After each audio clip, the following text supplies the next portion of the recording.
प्यारे बच्चों, एक नया टॉपिक, नया लेक्चर नंबर 6। टॉपिक है डिफरेंट फॉर्म ऑफ एनर्जी। बच्चों, लास्ट लेक्चर में हम लोगों ने डिस्कस किया कि एनर्जी जो है वो टोटल जो सिस्टम हमारे पास में है उस सिस्टम की टोटल एनर्जी कंजर्व्ड है। और हम लोगों ने डिस्कस किया कि कंजर्वेशन का मतलब ये था कि कंजर्वेशन में हम लोग डिस्कस कर रहे थे कि ना एनर्जी को हम लोग बना सकते ना ही डिस्टॉर्ड कर सकते हैं। उसको हम लोग जैसे पोटेंशियल एनर्जी को हम लोग काइनेटिक एनर्जी में बदल सकते हैं और काइनेटिक एनर्जी को पोटेंशियल एनर्जी में बदल सकते हैं। इस प्रकार से हमारे पास में जो कंजर्वेशन का जो रूल था वो सेफ था हमारे पास में। हमारी जो फिज़िक्स है वो सिर्फ पोटेंशियल एनर्जी और काइनेटिक एनर्जी पे ख़त्म नहीं हो जाती है, कुछ और भी एनर्जी के बारे में हम लोगों को डिस्कस करना होता है। तो आइए देखते हैं डिफरेंट फॉर्म ऑफ एनर्जी। सबसे पहले हम लोग बात करते हैं इंटरनल एनर्जी के बारे में। तो बच्चों, जैसा कि नाम से ही समझ में आ रहा है, इंटरनल एक ऐसी एनर्जी जो उस सिस्टम के अंदर ही होती है। हम लोग बाहर से उसको किसी प्रकार की एनर्जी प्रोवाइड नहीं करा रहे, that is called internal energy. तो बच्चों, इसको कुछ ऐसा समझिए, हम लोग ये जानते हैं कि हमारे पास में जो कंपाउंड होते हैं, फिर हमारे पास मॉलिक्यूल्स होते हैं, मॉलिक्यूल्स के अंदर जो एटम होते हैं, उन एटम्स के बीच में जो है एक इंटरमोलिकुलर फोर्स जो है वो काम करता है। तो मान लीजिए बच्चों, ये हमारे पास में इस तरीके से यहाँ से लेके एक बॉन्ड जो है वो इसके साथ में जुड़ा हुआ है, एक बॉन्ड जो है वो इनके साथ जुड़ रहा है और एक बॉन्ड जो है वो इनके साथ जुड़ रहा है, इस तरीके से।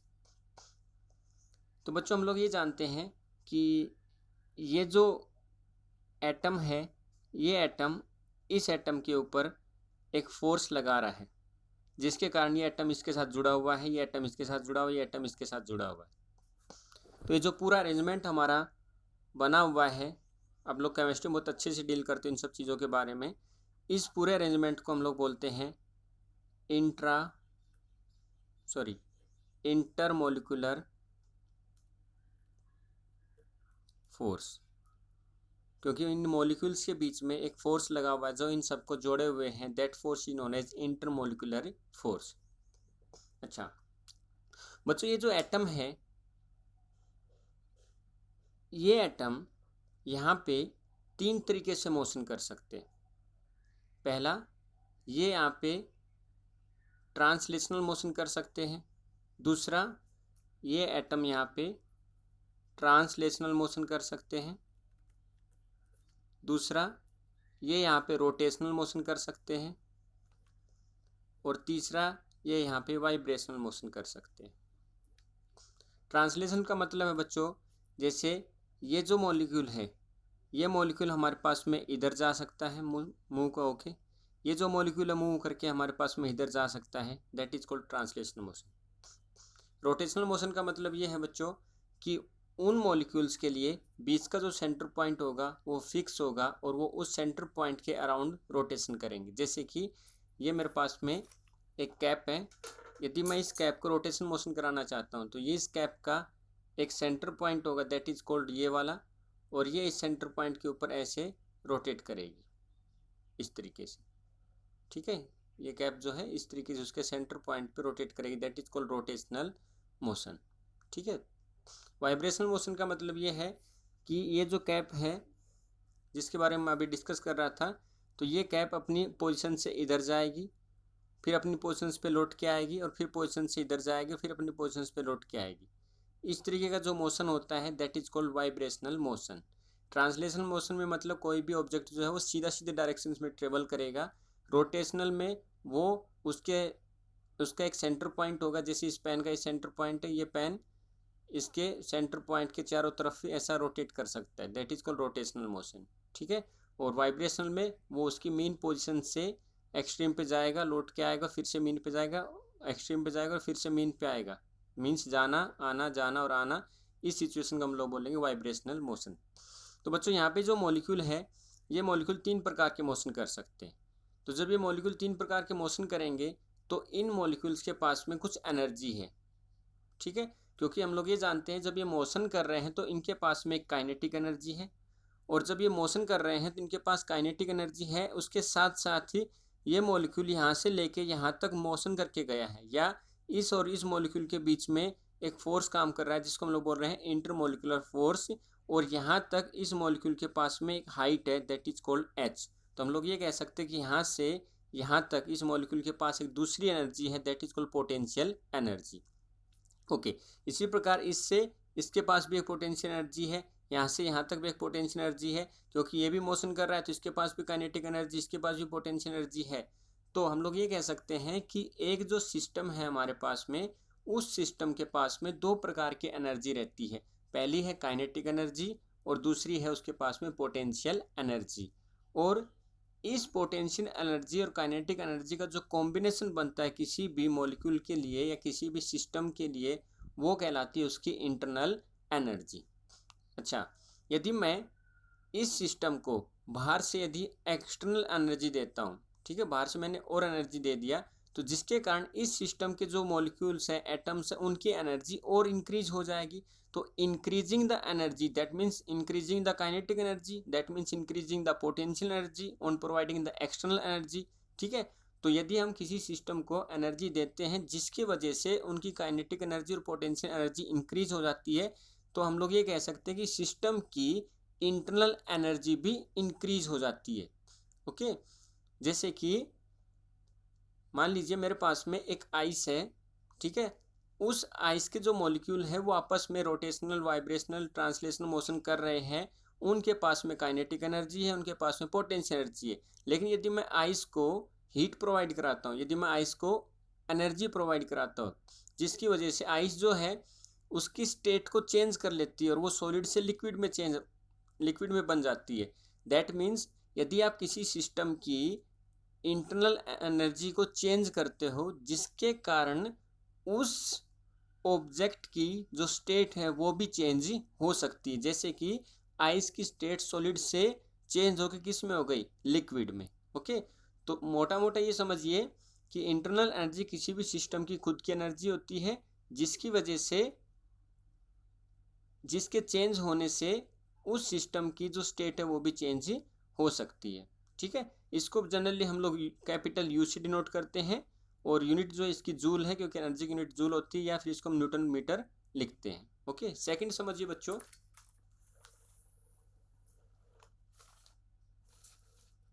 Heat and thermal energy.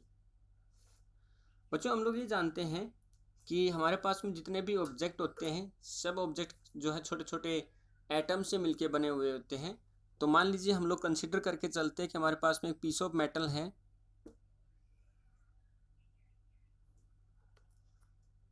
So let me say that हमारे पास में एक पीस ऑफ मेटल है।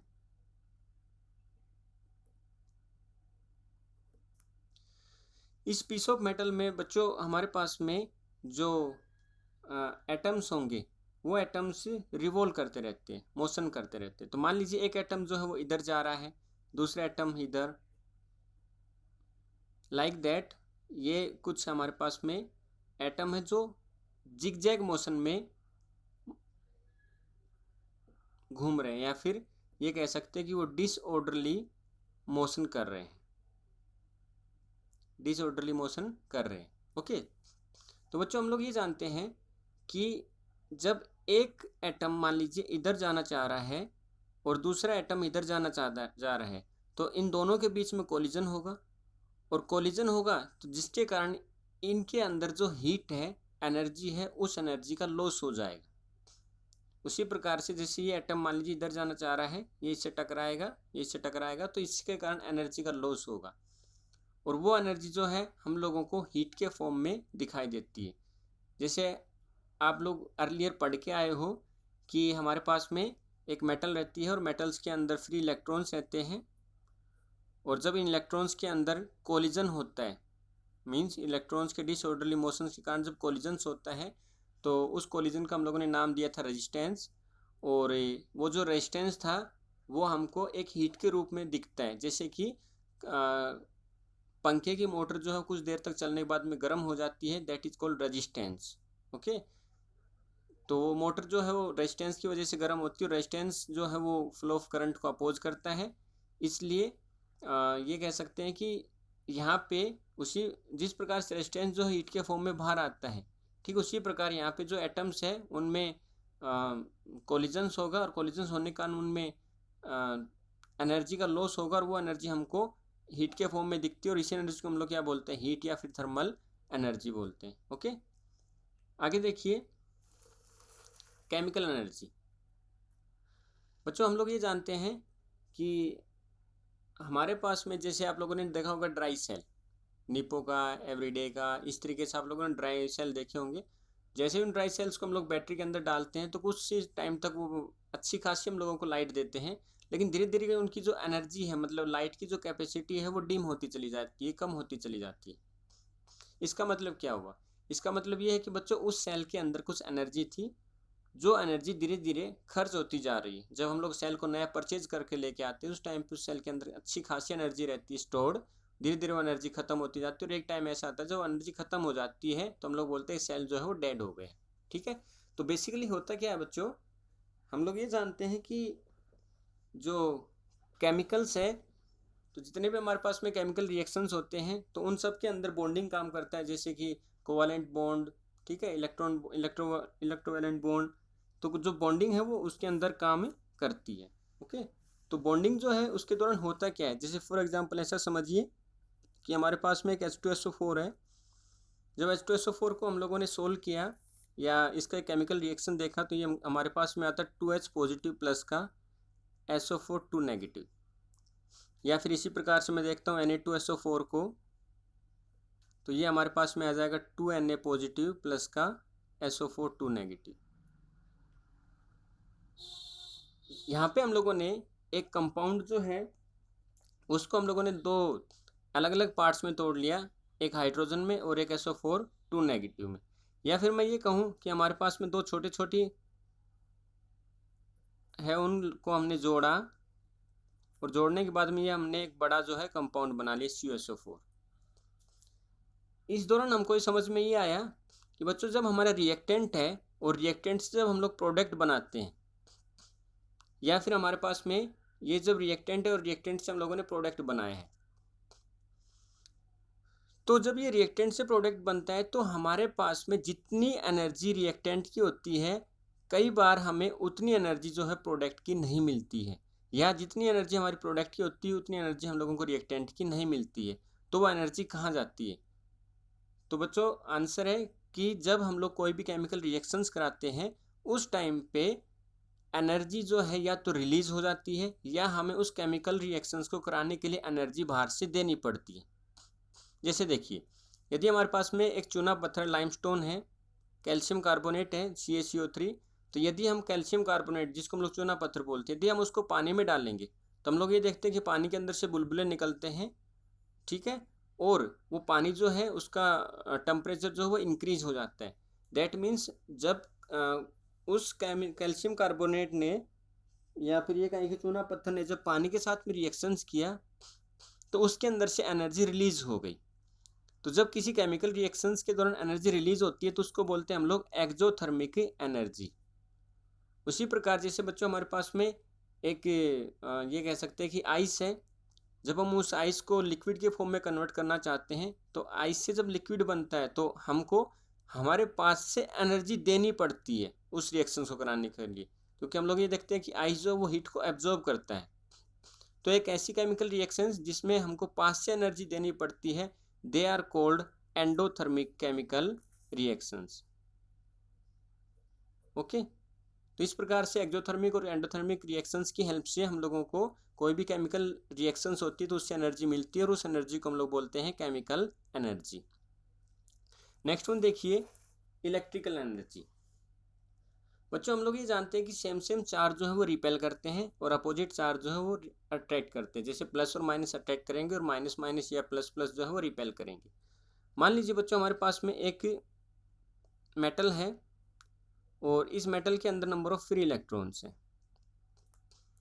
हम लोग ये जानते हैं कि इस इलेक्ट्रॉन्स को यहाँ से ले जाके यहाँ तक, यदि इस इलेक्ट्रॉन्स को इतना डिस्प्लेसमेंट कराना है, यहाँ से लेके यहाँ तक लेके जाना है, क्योंकि फ्लो ऑफ चार्ज क्या कहलाता है हमारे पास में, इलेक्ट्रिक करंट, क्योंकि हम लोग पढ़ के आए हैं flow of charge with respect to time, that is called electric current. Okay, तो यदि मुझे इस इलेक्ट्रॉन को यहाँ से लेके यहाँ तक मूव कराना है, इतना डिस्प्लेसमेंट कराना है, तो मुझे इस इलेक्ट्रॉन्स के ऊपर एक फोर्स लगाना पड़ेगा। और उस फोर्स को लगाने के लिए मैंने इसको एक बैटरी से कनेक्ट कर दिया, और ये बैटरी क्या करेगी, इस इलेक्ट्रॉन्स के ऊपर फोर्स लगाएगी, जिसकी वजह से इस इलेक्ट्रॉन का इतना डिस्प्लेसमेंट होगा। मतलब कि हमने यहाँ पे वर्क डन किया हुआ है, तो वर्क डन यहाँ पे कितना आ गया, फोर्स इंटू में डिस्प्लेसमेंट। किसके ऊपर वर्क डन किया, हम लोगों ने इस इलेक्ट्रॉन्स को यहाँ से लेके यहाँ तक मूव कराने के लिए वर्क डन किया है। ओके, तो बच्चों ये जो वर्क डन है हमारे पास में, ये वर्क डन हम लोगों को मेजरमेंट करना है इन द इलेक्ट्रिक फील्ड। फिर से देखिए, हमारे पास में एक इलेक्ट्रॉन है और इस इलेक्ट्रॉन्स को मुझे यहाँ से ले जाके यहाँ पे पहुँचाना है, जिसके लिए मुझे यहाँ से फोर्स लगाना पड़ेगा। बैटरी यहाँ से एक पोटेंशियल अप्लाई करेगा, एक फोर्स अप्लाई करेगा, जिसकी वजह से इसका डिस्प्लेसमेंट हुआ। तो मतलब हमने इलेक्ट्रॉन्स के ऊपर वर्क डन किया, और ये जो वर्क डन है हमें इलेक्ट्रिक फील्ड के रूप में दिखाई देता है। ठीक है, इलेक्ट्रिक फील्ड के रूप में दिखाई देता है। और हम लोग इस इलेक्ट्रिक फील्ड के अंदर जो वर्क डन हम लोगों ने किया है, और उस वर्क डन को हम लोग एक एनर्जी के रूप में यूज करते हैं, जिसको हम लोग बोलते हैं इलेक्ट्रिकल एनर्जी। जैसे कि ये जो हम लोगों ने यहाँ पे वर्क डन किया, इस वर्क डन को हम लोगों ने इलेक्ट्रिकल एनर्जी में यूज किया, और उस इलेक्ट्रिकल एनर्जी को हम लोग डिफरेंट पर्पज़ के लिए यूज करते हैं। जैसे कि हम लोग इलेक्ट्रिक मोटर जो है उसको रन कर सकते हैं, जैसे कि हम लोग मोटर पंप जो है हमारे पानी वाली जो मोटर, उसको रन कर सकते हैं। जैसे हम लोग रेफ्रिजरेटर चला सकते हैं, एसी चला सकते हैं, पंखा चला सकते हैं, कूलर चला सकते हैं, वोटेवर। ठीक है, तो इस इलेक्ट्रिकल फील्ड के अंदर किए गए वर्क डन को हम लोग इलेक्ट्रिकल एनर्जी बोलते हैं, और उस एनर्जी को हम लोग डिफरेंट डिफरेंट पर्पज़ के हिसाब से यूज करते हैं। ओके, आगे समझिए न्यूक्लियर एनर्जी, मोस्ट इम्पोर्टेंट। बच्चों हम लोग ये जानते हैं कि हमारे पास में एक न्यूक्लियस है। इस न्यूक्लियस के अंदर प्रोटॉन और न्यूट्रॉन रहते हैं। This is the nucleus, and proton and neutrons inside the nucleus. Okay, हम लोग ये जानते हैं कि जो न्यूक्लियस है उसके चारों तरफ जो है सेल बनी हुई है, और इन सेल्स के अंदर जो है इलेक्ट्रॉन भरे होते हैं। कौन सी सेल के अंदर कितने इलेक्ट्रॉन आएंगे, तो इसको हम लोग जानते हैं कि हमारे पास में एक इलेक्ट्रॉनिक कॉन्फ़िगरेशन आप लोग केमिस्ट्री में पढ़ोगे, तो वो बताती है कि 1s2 2s2 2p6, इस तरीके से कितने इलेक्ट्रॉन जो है कौन सी सेल के अंदर आएंगे। फिलहाल इन सेल के अंदर इलेक्ट्रॉन्स फिलअप है, और ये इलेक्ट्रॉन जो है एक काइनेटिक एनर्जी के साथ में इस न्यूक्लियस के चारों तरफ जो है रिवॉल्व करते रहते हैं। ओके ओके, हम लोग ये जानते हैं कि जितनी चार्ज जो है, जितनी एनर्जी जो है वो इन इलेक्ट्रॉन्स के पास में है, तो वो इलेक्ट्रॉन्स की एनर्जी जो है वो एक जैसी नहीं होती है। जैसे कि जैसे जैसे हम लोग हायर ऑर्डर की तरफ जाते जाएंगे, मतलब छोटी सेल से लेके बड़ी सेल की तरफ जाते जाएंगे, तो जो एनर्जी लेवल है वो हमारे पास में बढ़ता हुआ चला जाता है। खैर, लेकिन हम लोग ये जानते हैं कि जितना चार्ज हमारे पास में इलेक्ट्रॉन्स के ऊपर आता है, उतना ही चार्ज हमारे पास में प्रोटॉन के ऊपर भी होना चाहिए। दैट मीन्स तभी तो एक एटम जो है वो न्यूट्रल बनेगा। तो that means the total charge of the electron should be equal to the total charge of the proton, because of protons having the positive charge and electrons having the negative charge. Okay, तो इतने small space में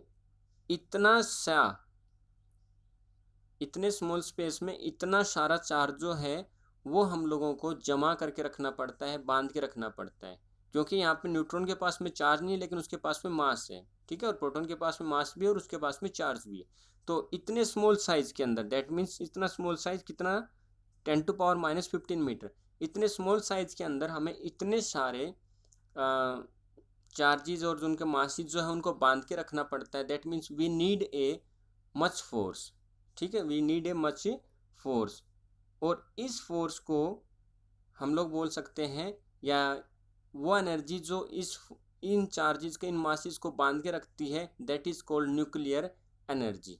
okay, अब हमें क्या करना है, in nuclear के अंदर जो एनर्जी है उसको हम लोग यूज करना चाहते हैं for generating the electricity, for other purposes. ठीक है, तो उस एनर्जी को हम लोग यूज करना चाहते हैं। तो उस एनर्जी को यूज करने के हमारे पास में दो तरीके हैं।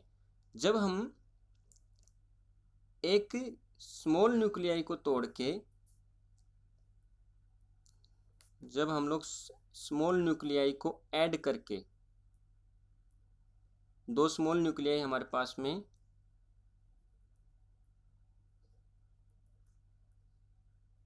इन दोनों को जब हम लोग ऐड करके एक लार्ज न्यूक्लियाई बनाते हैं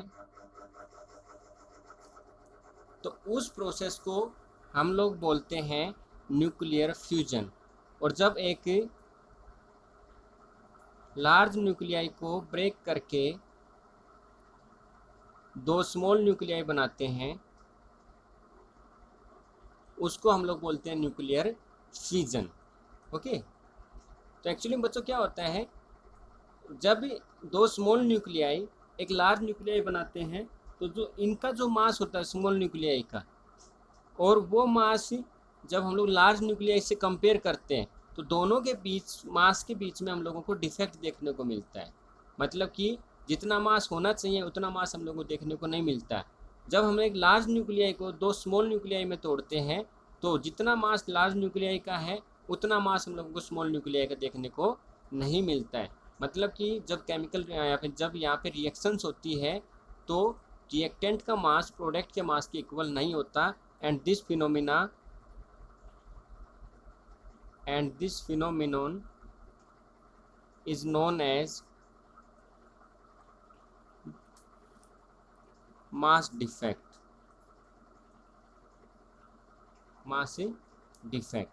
ओके, तो ये मास डिफेक्ट कितना होगा कितना नहीं होगा इसको समझने के लिए आइंस्टीन ने एक इक्वेशन दी है और उस इक्वेशंस के अकॉर्डिंग हम लोग ये कैलकुलेशंस कर सकते हैं। आगे क्लास में हम लोग पढ़ेंगे कि आइंस्टीन की इक्वेशंस क्या है, कैसे उसका एक्सप्रेशन निकला।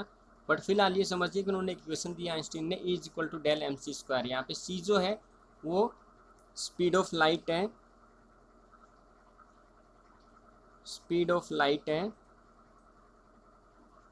और यहाँ पे जो del m है वो है मास डिफेक्ट, या ऐसा लिख सकते हैं इसको, product and reactant masses difference. Okay, so this is all about the energy, जिसमें हम लोगों ने इंटरनल एनर्जी से शुरू किया और न्यूक्लियर एनर्जी के ऊपर ख़त्म किया। बच्चों एनर्जी के हमारे पास में और भी फॉर्म है, लेकिन अभी जिस हिसाब से हम लोग पढ़ रहे हैं और जिस क्लास में हम लोग हैं उसके लिए इतना काफ़ी है। अगले लेक्चर में हम लोग कुछ नए टॉपिक के साथ देखेंगे क्या क्या पढ़ सकते हैं। Thank you very much.